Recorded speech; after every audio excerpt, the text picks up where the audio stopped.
Hello and welcome to my programming channel, Programming for Anyone and Everyone।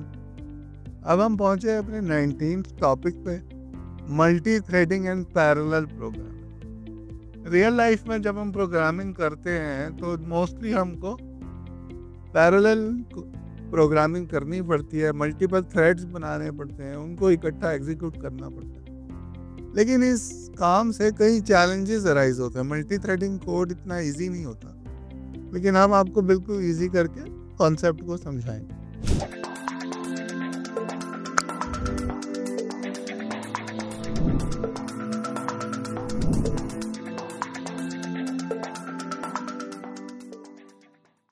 तो सबसे पहले हम समझते हैं कि एक थ्रेड क्या होता है। एक थ्रेड एक एग्जीक्यूशन पाथ होता है। आपकी ओवरऑल एक प्रोसेस होती है, सबसे ऊपर होती है प्रोसेस, यानी जो प्रोग्राम चल रहा है। अब उस प्रोग्राम के अंदर कई सारे थ्रेड्स हो सकते हैं, यानी कई सारे एग्जीक्यूशन पाथ्स हो सकते हैं जो at the same time execute हो रहे हैं। इसको एग्जांपल से समझते हैं। आपने एक स्टूडेंट है आपकी क्लास में, उसको आपने बोल दिया कि भाई 4 को 78 से मल्टीप्लाई कर, तो ये हो गया एक थ्रेड। अगर आपकी क्लास में 25 स्टूडेंट्स हैं और 25 के 25 को आपने कोई ना कोई 2 नंबर मल्टीप्लाई करने का टास्क दिया है और वो 25 के 25 एक साथ उन दोनों को मल्टीप्लाई कर रहे हैं, तो उसको कहते हैं ये आप 25 थ्रेड्स हो गए। तो मल्टी थ्रेडिंग कोड की एक आज की रियलिटी है। अब हम समझते हैं थ्रेड सेफ्टी क्या होती है। थ्रेड सेफ्टी कोड की एक प्रॉपर्टी होती है कि उस कोड को अगर हम मल्टीपल थ्रेड से एक द सेम टाइम एग्जीक्यूट कर पाए तो उसको कहते हैं कि ये थ्रेड सेफ कोड है। अगर एक साथ हम मल्टीपल थ्रेड से उस कोड को कॉल करें और फिर भी वो सही से चले, ना तो उसमें कोई डेटा करप्शन हो, डेटा खराब ना हो, ना ही उसमें कोई रेस कंडीशन हो, तो उसको कहते हैं थ्रेड सेफ कोड है। अगर हम मल्टीपल थ्रेड से भी एक साथ चलाएंगे तो सही चलेगा, जरूरी नहीं है कि हम एक ही थ्रेड से चलाएं। अब रेस कंडीशन क्या होती है कि अगर हम मल्टीपल थ्रेड से एक डेटा को एक्सेस कर रहे हैं तो जिस ऑर्डर में हमने एक्सेस किया उसके हिसाब से रिजल्ट आए। सही क्या होता है कि किसी भी ऑर्डर में थ्रेड एक डेटा को एक्सेस करें तो रिजल्ट सेम है, होता है सही।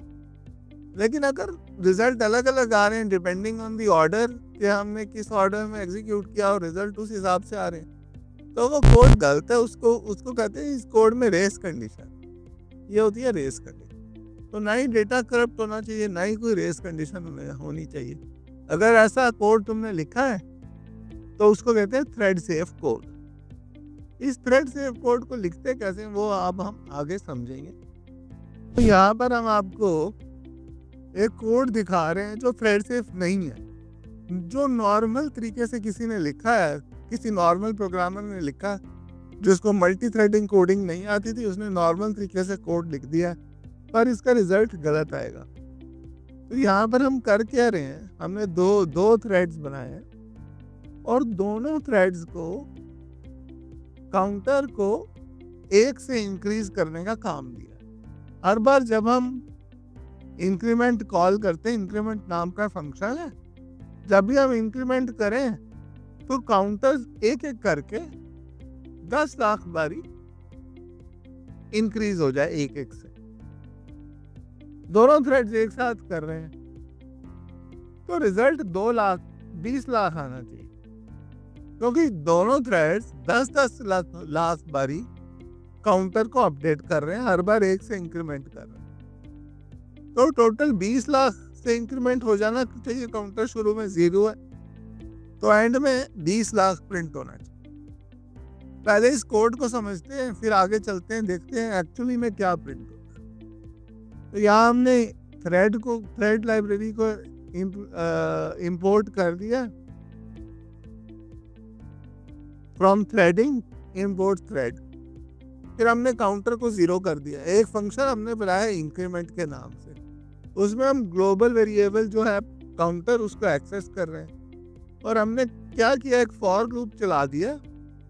सिंपल सा फॉर लूप है, हर बारी काउंटर को 1 से इंक्रीमेंट कर देते और फॉर लूप टोटल 10 लाख बारी चला दिया।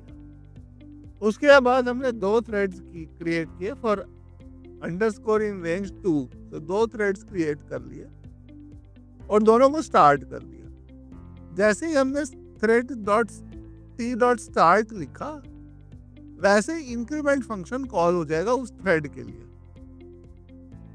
क्योंकि हमने थ्रेड क्रिएट करते समय target is equal to increment लिखा था। या जो भी फंक्शन का नाम दोगे, थ्रेड जब स्टार्ट होगा ऑटोमेटिकली उस फंक्शन को कॉल करें। तो 2 थ्रेड स्टार्ट हो गए, दोनों ने इंक्रीमेंट फंक्शन को कॉल किया। उसके बाद हम टी डॉट ज्वाइन लिख रहे हैं, दोनों थ्रेड्स का ज्वाइन फंक्शन कॉल हो रहा है। ये क्या करता है, वेट करता है कि सारे थ्रेड्स फिनिश हो जाए, उनकी वेट करता है।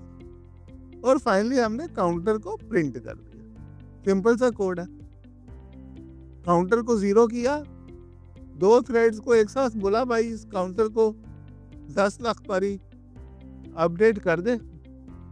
वो करता गया और फाइनली हमने वेट करी कि दोनों थ्रेड्स खत्म हो जाए और फाइनली हमने काउंटर की वैल्यू को प्रिंट कर। तो यहाँ हमने इस कोड को चला के देखा और रिजल्ट आया है 15,08,732। एक्चुअली आना चाहिए था 20 लाख। आया है कब? इसी प्रोग्राम को अगर आप 3-4 बार चला के देखेंगे तो हर बार रिजल्ट में थोड़ा थोड़ा फर्क आए। एक्चुअली होना चाहिए एक सेम रिजल्ट हर बारी। इसका मतलब है ये कोड थ्रेड सेफ नहीं है, ये बिल्कुल गलत कोड है। अगर हम इसको एक ही थ्रेड से चलाते तो ये कोड हर बारी सेम रिजल्ट देता और बिल्कुल सही होता। लेकिन क्योंकि हम मल्टीपल थ्रेड से चला रहे हैं तो ये ठीक से काम नहीं कर पा रहा। अब गलती क्या करी है वो आगे देखते हैं। तो उसी कोड को अब हम दोबारा से लिख रहे हैं।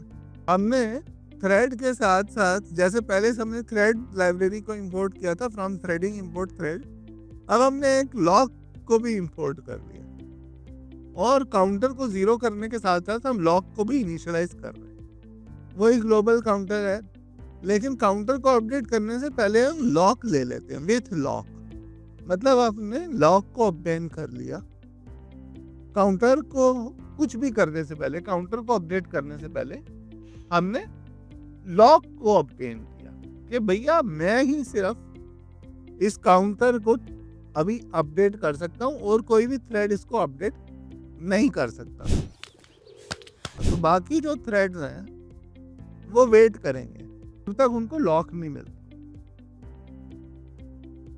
और एट ए टाइम इसको एक ही थ्रेड अपडेट कर पाएगा।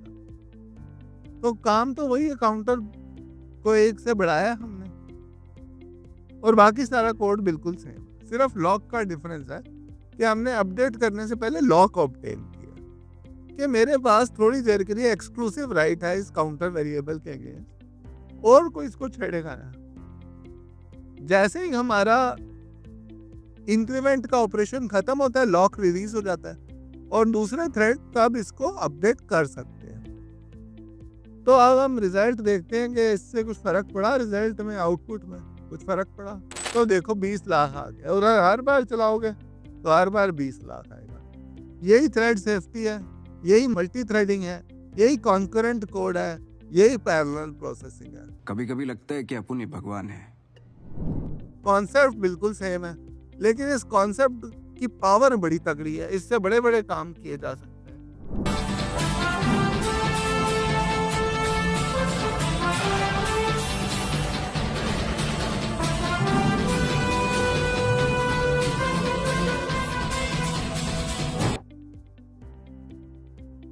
तो अब हम एक सिंपल एग्जांपल ले रहे हैं जिसमें एम्प्लॉइज हैं। अब हम एक रियल लाइफ प्रैक्टिकल एग्जांपल आपको दिखाएंगे। ये तो सिंपल सा एग्जांपल था, अब हम real life practical example case study आपको दिखाएंगे। तो यहाँ पर हम एक एरे ले रहे हैं जिसमें मल्टीपल एम्प्लॉय आईडीज हैं, मल्टीपल एम्प्लॉइज हैं और सबकी सैलरी को 10% बढ़ाना है। लेकिन एक ही थ्रेड से करने के बजाय हम इसको मल्टीपल थ्रेड से करेंगे ताकि टाइम हमारा सेव हो जाए। जैसे कि एक गड्ढा खोदना है, एक बंदे को लगाएंगे तो देर लगेगी, 10 बंदों को खोदने पे लगा दिया जल्दी खुद जाएगा। तो ये हमें जो एम्प्लॉयज की सैलरी को इंक्रीमेंट करना है, इसको स्पीड अप करना है, तो इसके लिए हम मल्टीपल थ्रेड्स यूज करेंगे। हर एक थ्रेड को पहले से हम बताएंगे भाई तूने कौन से 10 एम्प्लॉयज को इंक्रीमेंट देनी है। वो थ्रेड उन 10 एम्प्लॉयज को इंक्रीमेंट दे के बंद हो जाए। ऐसे ही 10-10 एम्प्लॉयज हम सब थ्रेड्स को देंगे तो जल्दी से हमारे सारे इंक्रीमेंटेशन का काम खत्म हो जाएगा, फिर हम रेस्टोरेंट में खाना खाने चले जाएंगे। कॉन्सेप्ट को भी यूज करेंगे। तो अगर आपने ऑब्जेक्ट ओरिएंटेड प्रोग्रामिंग वाला वीडियो नहीं देखा तो फटाफट देख के आइए, फिर ये कॉन्सेप्ट आपको ज़्यादा अच्छे से समझ में आएगा। लिंक जो है इस वीडियो की डिस्क्रिप्शन में है। हमने थ्रेडिंग लाइब्रेरी को, रैंडम और टाइम को, तीनों को इंपोर्ट कर लिया। एक क्लास हमने बुलाई है एम्प्लॉय, जिसका कंस्ट्रक्टर है इनिट फंक्शन। उसमें हम इनपुट देते हैं कि एम्प्लॉय की आईडी क्या है और सैलरी क्या है, और थ्रेड आईडी को हमने नन से इनिशियलाइज कर दिया। ये एक तरीके का इम्प्लिसिट लॉक है। हमने जो पहले आपको एग्जांपल दिखाया उसमें एक्सप्लिसिट लॉक यूज कर रहे थे हम, यहाँ पर हम इम्प्लिसिट लॉक यूज कर रहे हैं। कैसे कर रहे हैं वो आगे आपको क्लियर हो जाएगा। उसके बाद हमने एक दूसरा फंक्शन बनाया लॉक एम्प्लॉय। लॉक एम्प्लॉय में हम क्या चेक कर रहे हैं कि ऑलरेडी अगर थ्रेड आईडी नन है तो थ्रेड आईडी को करंट थ्रेड की आईडी से इनिशियलाइज कर दो। करंट थ्रेड की आईडी हमें पैरामीटर में दी हुई, तो हर थ्रेड की एक आईडी होती है। और लॉक एम्प्लॉय में हम क्या कर रहे हैं, लॉक एम्प्लॉय में हम ये बोल रहे हैं कि एक ही थ्रेड को एक्सेस दी है हमने करंटली इस पर्टिकुलर एम्प्लॉय को अपडेट करने की, और उस थ्रेड का ID self dot thread ID में हमने स्टोर करा। कोई क्वेश्चन है तो कमेंट्स में डालिए, मैं वीडियो बना के या बिना वीडियो के उनको आंसर करूंगा। कॉन्सेप्ट बड़ा सिंपल। ऐसे ही जैसे लॉक था वैसे ही रिलीज है। ये चेक करता है कि अगर सही थ्रेड है, मतलब थ्रेड आईडी वही है जिसने इस एम्प्लॉय को लॉक किया था, तो फिर हम उस थ्रेड आईडी को दोबारा से नन कर देते हैं ताकि कोई और थ्रेड अब इस एम्प्लॉय को अपडेट करने के लिए रेडी हो जाए। अगर कोई और थ्रेड वेटिंग है जो इस एम्प्लॉय को अपडेट करना चाहता है तो वो कर सकता है। ऐसे ही हमने अपडेट सैलरी करके एक फंक्शन बनाया है जिसमें हमने सैलरी को बढ़ा दिया है। कितना बढ़ाया है, वो इंक्रीमेंट रेट नाम का पैरामीटर है, वो बताता है कि कितना इंक्रीमेंट, कितनी हाइक देनी है बंदे को। तो यहाँ पर हमने सैलरी अपडेटर नाम का एक क्लास बनाई है जो सब क्लास है थ्रेडिंग डॉट थ्रेड की। सब क्लास का बेसिकली मतलब है कि इसमें एक रन मेथड होगा जो बताएगा कि जब थ्रेड रन होता है तो क्या कोड एग्जीक्यूट करना है। तो इसका हमने कंस्ट्रक्टर बनाया। कंस्ट्रक्टर में एम्प्लॉय एरे को पास किया। स्टार्ट इंडेक्स मतलब इस पर्टिकुलर थ्रेड ने किस इंडेक्स से इंक्रीमेंट प्रोसेसिंग स्टार्ट करनी है, और थ्रेड आईडी, करंट थ्रेड का क्या आईडी है। ये तीन चीजें हमने पास करी है जिसको क्लास वेरिएबल्स में स्टोर कर लिया गया।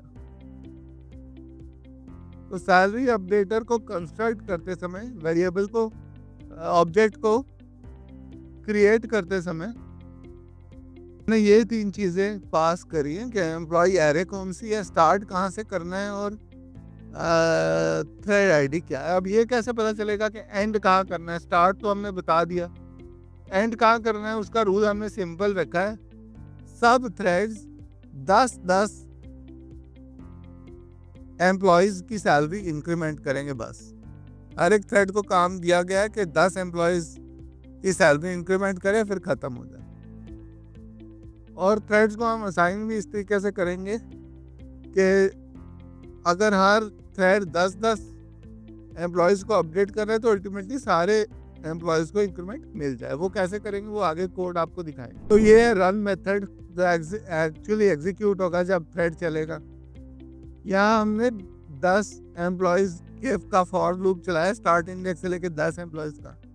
एक एक एम्प्लॉय को बारी बारी से पकड़ा है, पहले लॉक किया, फिर सैलरी अपडेट करिए 10%, फिर हमने थोड़ा सा टाइम उसको स्लीप का दिया है, क्योंकि रियलिटी में सैलरी अपडेट करने में टाइम लगता है। यहाँ तो हमने कोड को सिंप्लीफाई करके आपको समझाया तो टाइम नहीं लगेगा, पर एक्चुअली में टाइम लगता है। जो रियल सिचुएशन को सिमुलेट करने के लिए हमने क्या किया, हमने थोड़ी देर के लिए स्लीप कर दिया, फिर हमने एम्प्लॉय को रिलीज कर दिया। प्रिंट हमने कर दिया है कि एम्प्लॉय रिलीज हो गया, या नहीं लॉक कर पाए तो भी प्रिंट कर दिया कि भाई अभी किसी और थ्रेड के पास लॉक होगा इस एम्प्लॉय का, हम लॉक नहीं कर पाए। लेकिन एक्चुअली इस कोड में ये एरर कभी आना नहीं चाहिए अगर हमने सही से कोड लिखा है तब।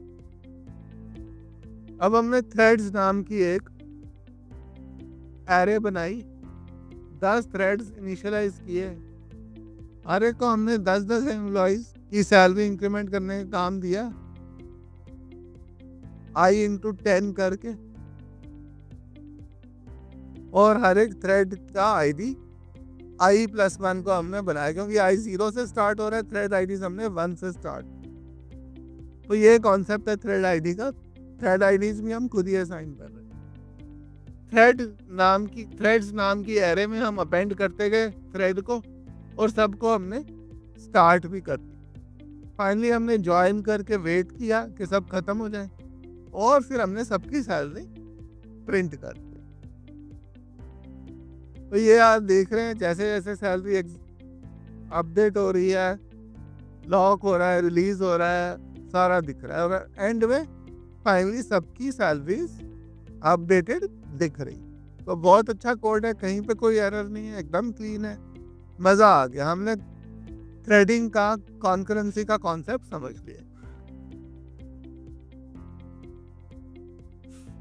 अब यही कॉन्सेप्ट हम सीक्वल में भी समझना चाहते हैं। सीक्वल होती है स्ट्रक्चर्ड क्वेरी लैंग्वेज, उसको बोलते सीक्वल है।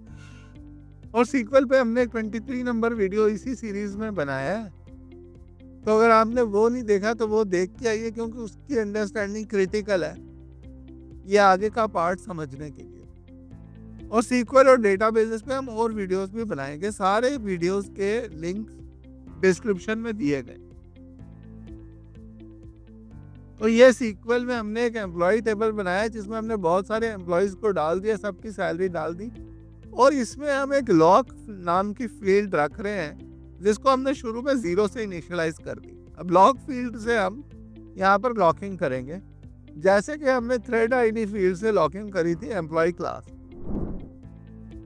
तो थ्रेडिंग हमने इंपोर्ट कर ली, मायसीक्वल कनेक्टर इंपोर्ट कर लिया, रैंडम और टाइनी इंपोर्ट कर लिया। अब हमने डेटाबेस की कॉन्फ़िगरेशन दे दिया, होस्ट क्या है, आईपी एड्रेस क्या है, डोमेन क्या है, यूज़र क्या है, पासवर्ड क्या है, डेटाबेस कौन सी है, और ऑटो कमिट को यहाँ फॉल्स हमें करना पड़ेगा। 4 थ्रेड्स हमने ले लिए। अब यह प्रोसेस सैलरीज फंक्शन है, इसमें हमने कनेक्ट किया डेटाबेस को, कर्सर को इनिशियलाइज किया, एक रैंडम नंबर हमने ले लिया, और हमने सारे एम्प्लॉय आईडीज को अपडेट कर दिया है कि ये लॉक फील्ड जो है उसमें ये नंबर डाल। तो कौन सा थ्रेड किस पर्टिकुलर एम्प्लॉय पे काम कर रहा है वो क्लियर हो जाए, और इसके बाद इसको कमिट किया ताकि बाकी की ट्रांजैक्शंस इस लॉकिंग को देख सके। अगर हम अभी इस टाइम कमिट नहीं करेंगे तो बाकी ट्रांजैक्शन इसी एम्प्लॉय को पिकअप कर सकती। इस प्रॉब्लम को अवॉइड करने के लिए और लॉकिंग को इफेक्टिव बनाने के लिए हमने इस स्टेज पे कमिट कर दिया। फिर हमने सिलेक्ट किए वो एम्प्लॉय जो हमने पहले लॉक किए हुए हैं, और एक एक करके हमने उनकी सैलरी अपडेट करने का काम स्टार्ट कर दिया है। पहले एम्प्लॉय को लो, सैलरी में इंक्रीमेंट डाल दो, फिर दूसरा एम्प्लॉय लो, सैलरी में इंक्रीमेंट डाल दो, ऐसे सैलरी इंक्रीमेंट करने के साथ साथ ही जिस पे सैलरी इंक्रीमेंट हो गई है उसको हम अनलॉक करते जा रहे हैं। ऐसे भी कर सकते हैं और लास्ट में जाके फाइनली सबको एक साथ अनलॉक भी कर सकते हैं। वो मैं एक्सरसाइज दे रहा हूँ आपको, आप प्लीज ट्राई करें। खुद से कोडिंग करने से कोडिंग समझ में आती है, याद रहता है, दिमाग में बैठता है। तो प्लीज अपने आप एक कोड लिखे, इस कोड को देखे बिना, जिसमें बाकी सब तो सेम है, सिर्फ अनलॉक हम आखिरी में एक साथ कर रहे हैं।